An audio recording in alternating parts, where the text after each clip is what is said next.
ರಾಮಮೂರ್ತಿ ಈಗ ನಾನು ಹೇಳ್ತಾ ಇದ್ದೇನೆ 10 to 15 minutes ಜಾಸ್ತಿ ಮತ್ತೆ ಮಾಡ್ತೇನೆ. ಅಧ್ಯಕ್ಷರೇ, ಒಂದೇ ಒಂದು ತಮಗೆ ಸಲಹೆ ಮತ್ತು ಮನವಿ. ಅವರೊಬ್ಬ ಶಾಸಕಾಂಗ ಪಕ್ಷದ ನಾಯಕರು 20 ನಿಮಿಷದಲ್ಲಿ 25 ನಿಮಿಷದಲ್ಲಿ ಮುಗಿಸಿದ್ರು. ಶಾಸಕಾಂಗ ಪಕ್ಷದ ನಾಯಕರಾದ್ರು ಬರೀ 20-25 ನಿಮಿಷದಲ್ಲಿ ಮುಗಿಸಿದ್ರು. ಅವರು ಬರೀ 5 ನಿಮಿಷದಲ್ಲಿ ಮುಗಿಸಿದ್ರು. ಭೀಮಣ್ಣ ಅವರು ಇಬ್ಬರೂ ಸೇರಿ ಮಾತಾಡಿ. ರಾಮಮೂರ್ತಿ ಅವರು ತಕರಾರಿಲ್ಲ. ಇಬ್ಬರೂ ಸೇರಿದ್ರೆ ಅರ್ಧ ಗಂಟೆಯಲ್ಲಿ ಮುಗಿಸಿದ್ರು. ಅಲ್ಲಿ ಬರೀ ಇಬ್ಬರು 1.5 ಗಂಟೆ ಮಾತಾಡಿದ್ರು.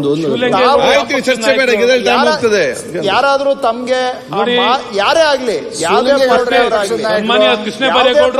ಕೇಳಲಿಲ್ಲ ಅಂದ್ರೆ ಬೇರೆ 2 ಪಾರ್ಟಿ ಫಸ್ಟ್ ಬಂದಿದ್ದಾರೆ.